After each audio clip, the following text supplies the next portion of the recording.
Hi, welcome to Lori Rizzo's puppy training session featuring my Whippet puppies. And this session was designed for my Whippet puppy owners to start training their puppies if they haven't done so in puppy classes. And I wanted to provide something for you all to work with.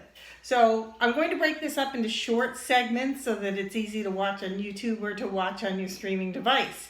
We're going to start out with what do we need to get started?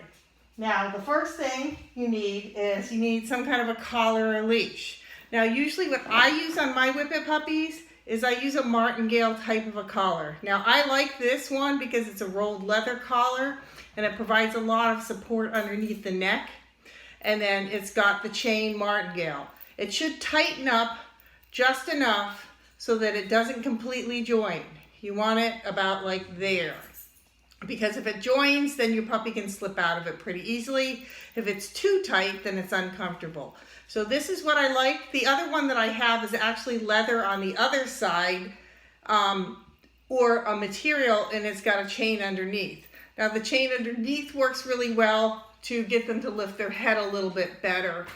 They'll lean into these collars sometimes, whereas with the chain they won't quite so much. But either one works. I like them to be fairly light, so that they don't hang on the neck. And once again, you want to size it so that it doesn't close all the way. Now, you can use just a full material Martingale type of Martingale, and this is actually attached to a lead. I don't use that for training, but I just wanted to show you, because I don't have any Martingales right now like this, that you can use this type too. Now, I don't like using chokes on the Whippets. Number one, they don't have a lot of musculature right here to guard their larynx, but also they don't like it, and they'll balk on you if you use it. Your other choice is you can actually train with a regular old, buckle collar, something like this. Now, if I train with a buckle collar, I tend to like to use the harder, like the rolled leather or something like that. But the problem with a buckle collar is Whippets tend to slip out of them, and so until I've got them trained, I usually don't like to do that. Now, you can put two collars on your puppy if you want. So you can put a buckle with tags, and then you can put a training collar, and if that's required, especially if you're taking him out somewhere in the outdoors. But I don't put tags on training collars because they jingle and they basically make a lot of noise. The second thing you need is a lead. The main thing you need to consider with lead is the size of the snap. You want a little snap, and you can see how small this snap is. It's a little snap, and it's a leather lead.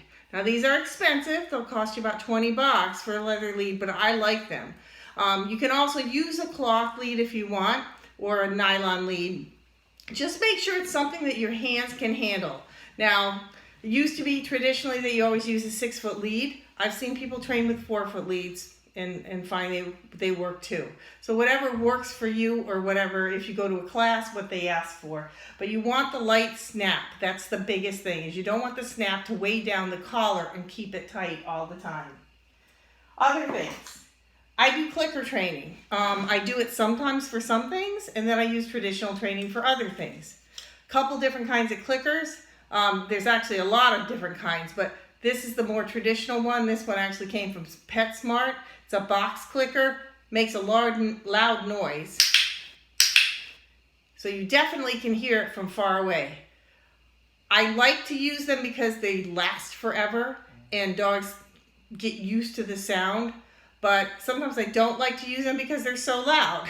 And some dogs, they'll start clicker training, and if they're noise sensitive, it'll sway them away from the clicker, and then it's hard to kind of get them over it. So I a lot of times I used to buy these from the Oriental Trading Post, and see Spike knows the clicker. It's like, where's my tree? And this one has a little bit different, and it's much easier to use. Now these guys wear out. Here's little pumpkin ones. Bought a bunch of Halloween ones. But they're easy to keep. You can tuck them right here if you want, but they're easy to keep around. So I'll probably try to use these when I'm showing you how to do the clicker training. They're also faster to use. Another thing I like is what I call a target stick. Now this one, it's like a little crop, but I like it because it's got this really kind of wide piece here, and it gives them something to target or to touch. So target stick is you use it to actually lure a dog to touch it with his nose or his foot or whatever. But it makes for some nice trick training. And then the last thing, as far as equipment, is some kind of fanny pack or something where you can keep your treats so that they're easy to get at. And that's just up to your own decision. My next little video will talk about food and motivation and some of the basics of using food and food with clickers. Thanks.